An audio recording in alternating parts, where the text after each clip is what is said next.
Well, howdy doody. It's another Gypsy adventure. Wow. The never-ending time, man.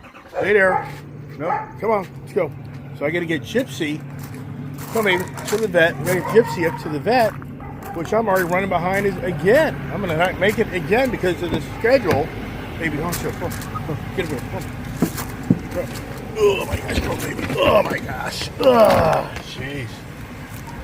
All right, everybody. Yeah, I got to get to the vet, and already it's 10:35, and I'm already, in so many ways, late. I got to get my drink.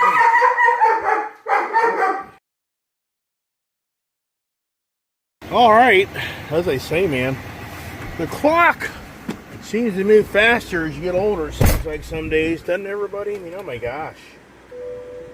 I mean, it's already 10:35. I stopped making my video at 9:15 roughly, I think, 9:20. Getting Brian, I'm having to teach Brian my business, so it takes a lot of time to get him really in tune. And right now he's getting ready to go out and have a busy day, but by the time we get everything figured out, you know, the morning's gone. And the other day I was late to Banfield, so we had to reschedule it. And here I am now, really right on the edge. I mean, I'm really right on the edge of being there at 11 o'clock. So it's the Gypsy Banfield Expedition Day as I get up the road. And now this vehicle's too cold. You know, I'm going to be freezing because the weather up here really has changed. And it isn't that hot, humid, brutal weather. We really are now in a beautiful time of year with the weather being just about right. I'm sure we'll get another little hot streak, but not many more. It's hard to believe that the summer really here is now on the cusp of coming to an end. I mean, football, preseason football's already started. That's hard to believe. I mean, I'm sure down south, Brian K will be the first to probably reach out. I guess down there in Georgia, these kids are maybe back in school already. I would think probably this week if I'd be willing to bet. So it's hard to believe that parts of the country, some kids are already back into the grind again with the parents. I'm sure some parents are like, yeah, thank God, man, taking care of kids. Till you have kids, you have no idea. You have no idea the responsibility and the time you have to put into taking care of them, and either you love it or you hate it. There's not really much in between. Interesting, yesterday, one of the subscribers excuse me, made a comment that, boy, you sure hate these Ford vehicles now. Sorry, could you say that again? This technology drives you nuts. My watch is talking to me. But this one subscriber said, hey, I thought you love the Ford trucks, now you hate them. And he's kind of like, huh? I'm like, yeah, the reason I hate these Ford trucks is because it's like a marriage. You go off and get married to your beautiful lady or your man, whatever you got going in your life. And then eventually the relationship goes sour, and that good old love-hate then, you know, starts to set in. So I was like, yeah, I hate the Fords now because it's like getting divorced. I now have alimony support. Yeah, I have discrepancies in all these trucks. So even though these trucks will no longer be at my disposal, meaning me being able to drive these trucks, I mean, think it through.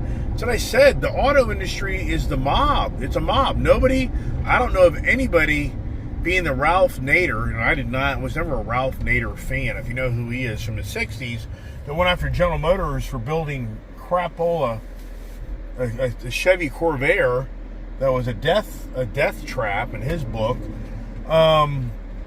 You know, once again, Ralph Nader was one of the big guys that went after the auto industry, and he got his name for being more, I guess you would say, in many's views, a liberal-minded person. But the whole point is, he really went after the auto industry to make them get more safety features for vehicles. And so, for me, am I the Ralph Nader of the finance age of cars, where these cars today more than ever are being financed to the hilt, and they're so expensive? And so, yeah, so what's so sad about this whole freaking repossession thing is I'm still on the hook for the difference of values to the loan value. So I'm paying for vehicles I don't even own anymore. of car payments. 3, 4, 500, 700, 800,000 dollar a month payments on deficiencies for vehicles that I no longer have. That's what I was saying the other day. It'll be interesting.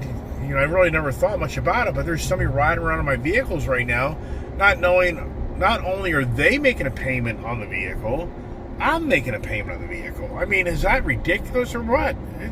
It's been unbelievable what Big Auto has done. Big Auto has brainwashed so many people to be be so thankful you can buy this material object from us. Be so thankful that you get to buy this car. Please beg and plead all you can to buy this brand new car. It's a brainwashing process that's worked for maybe now close to 100 years. So back to that person made the comment that you now seem to hate all these Fords. Yeah, because every one of them now has a problem. Every one of these Fords that went back, the repos, I'm not talking about the select few that I sold, I'm saying the repossessions for those all are going to have a balance due where Ford Credit is going to send me a bill to pay the bill, and then to structure out a payment plan. I mean, for Ford, eventually I'm looking forward and say, you know what, you just have to have a fund where I just send X amount of dollars a month to just be applied to all these accounts, because some of these are going to be huge monthly obligations. And I'm like, I can't pay them. They're going to want $1,000, $1,500 a month payments on these $40,000, $50,000 electric vehicle deficiencies. Because in their book, they're going to want to pay this back as fast as possible. Their book, they're like, okay, you owe us $50,000. You got to pay it back in 3 years. I'm like, no. I guess we're just going to have to go through this shithole. I mean, I'm going to have to probably hire an attorney, and, I'm going to have to hire an attorney to try to you got to find the right person, right personality that would start going after Ford and say, look, you guys, this is a shit show. You guys are the worst. You just have to understand this guy has to manage his finances, and he's just going to send you what he can manage to pay back without putting them in dire straits and blah, blah, blah. And he released all these new vehicles back to you that obviously have no value once you buy them, blah, blah, blah, blah. Yeah, I mean, that's the type of personality. I guess it'll be me. I guess I should go study law. Maybe I should go study law and become an attorney. Yeah, right. How many years would that be? Yeah, right. That ain't happening. But, and is anybody going to grab the mob mentality idea that I'm throwing out there and run with it? Nah. No. You don't have the money behind you to do this stuff. And there's too much money being made off of the sloppy Joe auto industry, where the auto industry gets to abuse the consumers and there's no consequences for the most part. You remember the whole me trying to lemon law my Ford Lightning truck, and after all that crap, you come to find out, since I bought the truck in Maryland, but I live in Virginia, I can't lemon law it. Do you know how many loopholes there are? There's loophole after loophole in all this stuff that protects the auto manufacturer and the auto dealerships and the bankers. It's so unfair, everybody. And like I said earlier in my conversation this morning, the way you put all this to bed to stop all this ridiculousness, you force the person to buy a car where they basically have to pay down the lost value of the vehicle before they can take it. And then this shit show isn't going on. That's the reality. But you know as well as I do, for the car industry, instantly a third to a half of their car sales would be gone. And people would just hang on to existing cars they have, and until they could pay them down to get them to have any value, to bring money to the table, to trade it in, to put towards another vehicle, and that's what would happen. So it'd slow down. I guarantee you the average general manager of a dealership is like, oh yeah, if your idea ever came through, it would be a solid 30% less sales for our dealership. If not, maybe 50%. Maybe even more than that. It would be very interesting to know when a car dealership sells 300 new cars in a month, how many were financed, how many were written checks, how many had significant down payments. I'd be willing to bet that 75% of the deals are all financed and they're all upside down, meaning they're not big down payments. Where do we get that information? right? Where do we find that? Where do we dig it up? Are we the Ice Age movement? You know, I've thought to myself, I should literally put I should take my phone into a dealership within my pocket, and you guys won't know what dealership I'm at or really who I'm dealing with, so I can't get somebody to try to go after me. Then I should go in. I should go in as just this person looking to buy a car and tell them how I've got this truck right here, and it's probably have 10 or 15 grand negative equity of the trade. And I would just love to do the whole presentation with this phone in my pocket, them never knowing they're being recorded. Once again, if I don't disclose, this is what's interesting. If you don't know the name of the dealership, if you don't know the name of the people involved in this recording, how can they come after me?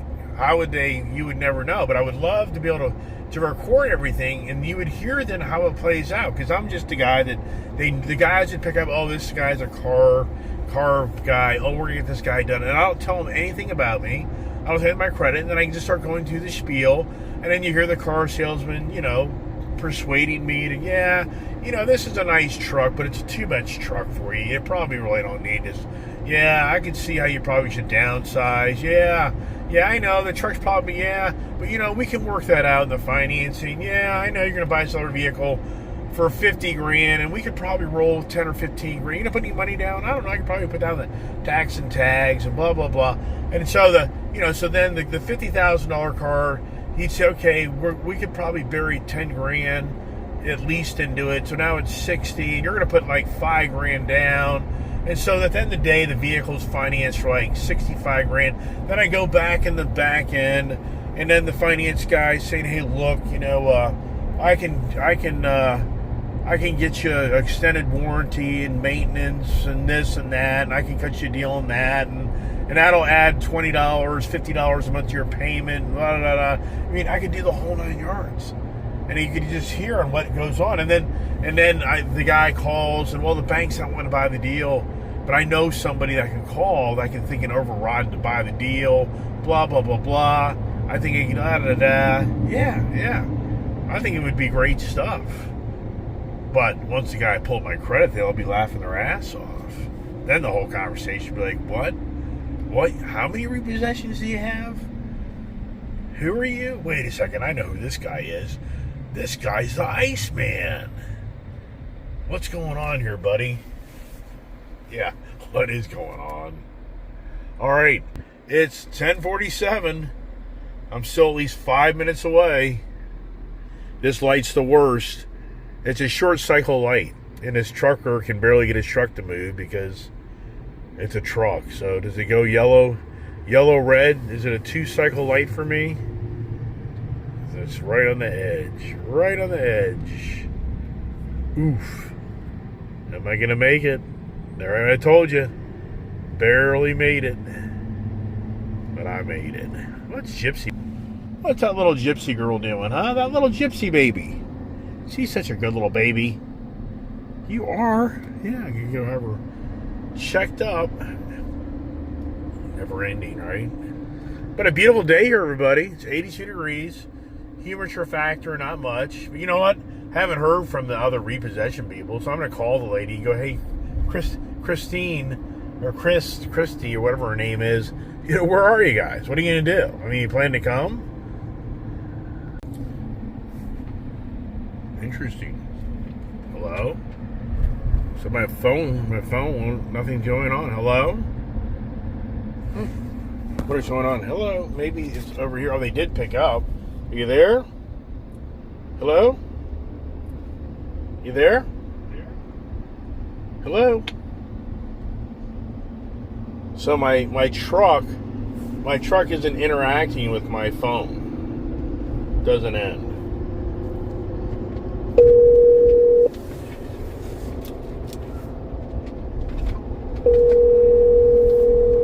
Man, this lady about freaking drove into me. Yeah, so they're so busy they can't even answer the phone, everybody. Listen to this message. Hello, mailbox. Mailbox memory is full. Please call again later. Yeah, see, they're so overwhelmed with business they can't even take a message. I'm telling you, everybody, the wool is being pulled over our eyes like never ever. I mean, you know what? What's funny is Donald Trump's in the office. So I know more people be saying if a Democrat was in the office that the media would be hiding all the real stories. But you have to say here's Donald Trump firing the head of the Labor of Statistics, the Bureau of Labor Statistics. He is firing this person. I think it's a lady. I don't know if it's a lady or a guy. But he's fired him because he doesn't like what they're telling him. I mean, are you kidding me? Donald Trump wants to revamp the whole the Bureau of Labor Statistics infrastructure because he doesn't like to hear what's going on. Meanwhile, if you read the newspapers, it's beyond believable what's going on. I mean, it makes no sense. I mean, it's a fact. People right now, there are articles.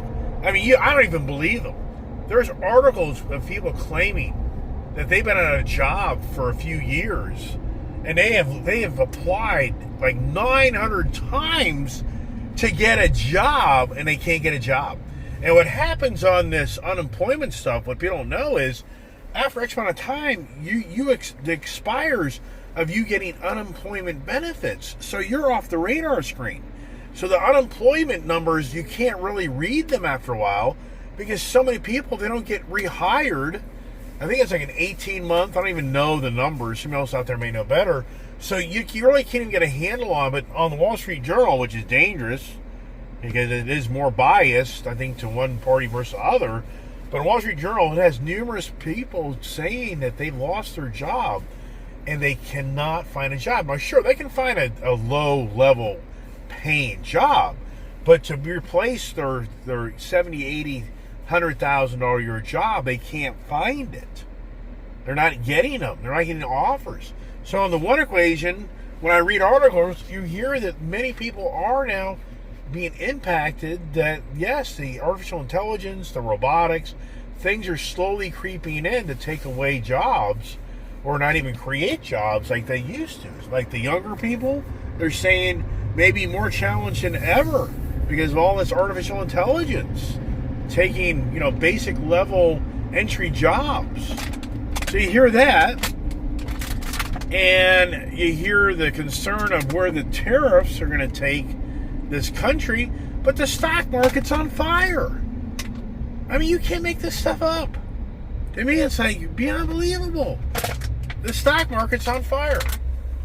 And the big auto guys are now posting some of their biggest losses in modern times. But the car industry is okay. And everything's okay, everybody. And so if the person that voted for Donald Trump is going to argue that everything is okay, it's just false information. It's just fake news. The housing market isn't doing very well. It's down, month in, month out. I mean, so you just you got to start wondering, everybody, what's going on? So is the media covering for Donald Trump? I can guarantee it. Most Trump people will say there's no Buddy Brett. Is it? It is. Yeah. Go to work. What are you doing? What are you doing driving around? Yeah. That's funny.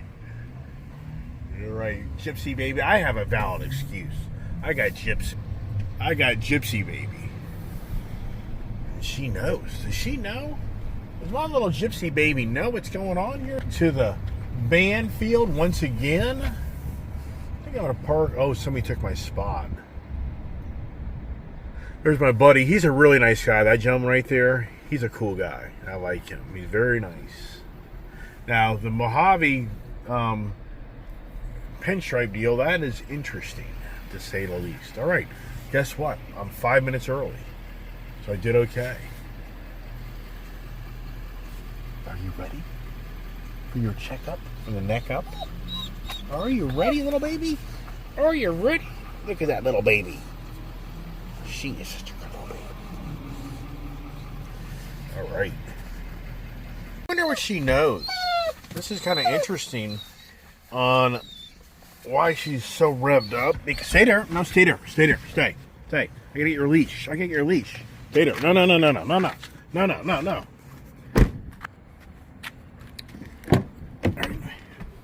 That figures. The one I want's way over here. It doesn't ever end.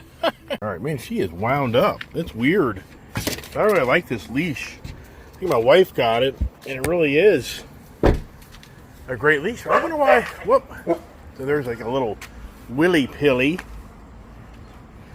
And now that's like a little willy. Oh, that's like a Scout. That's a Wheaton Terrier.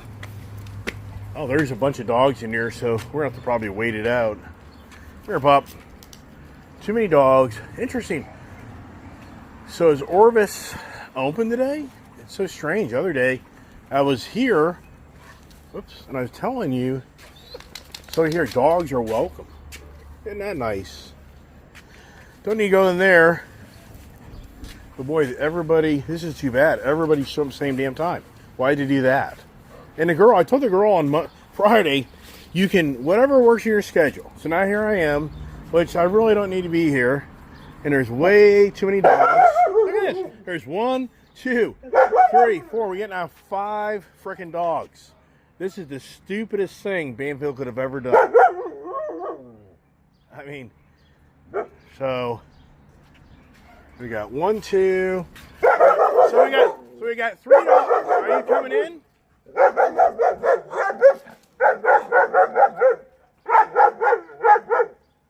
Unbelievable. Why Banfield has done this?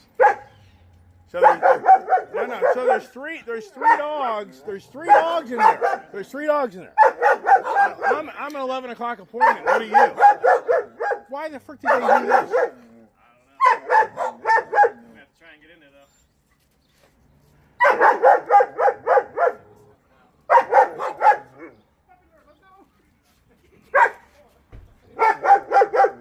All right.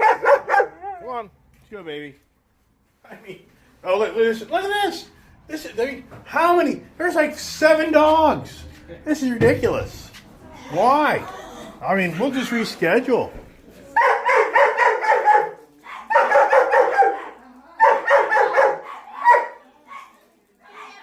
Gypsy.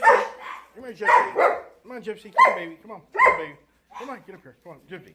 Here, baby. Go, get up, get up. Oh, come on, get up here. Come on, right there. Stay there. No, stay there. Stay there. No, stay there. What do we got? And then what was the name? Gypsy.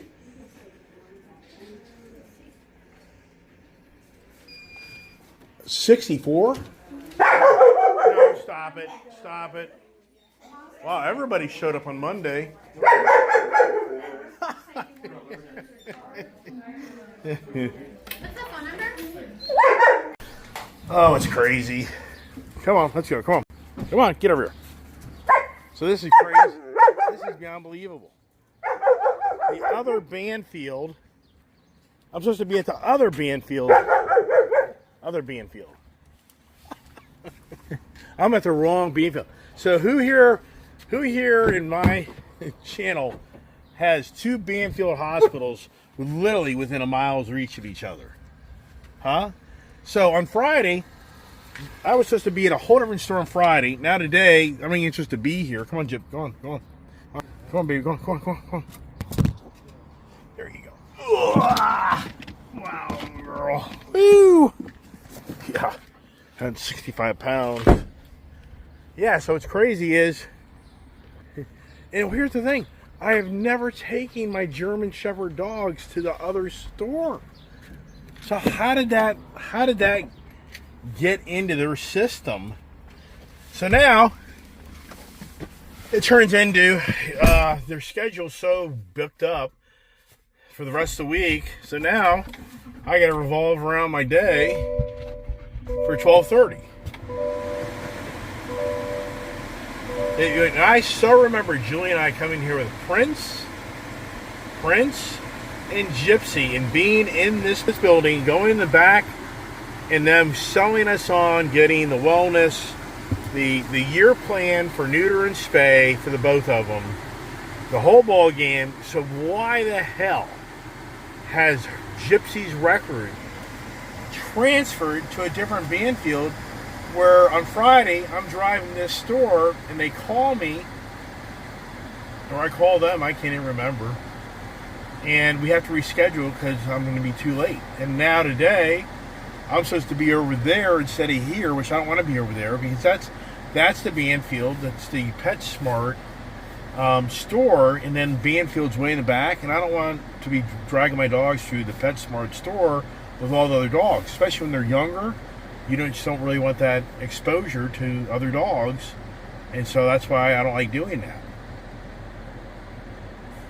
It doesn't end everybody. So now 12:30. So now I need to go get an hour of what? Drive back home, drive back up here.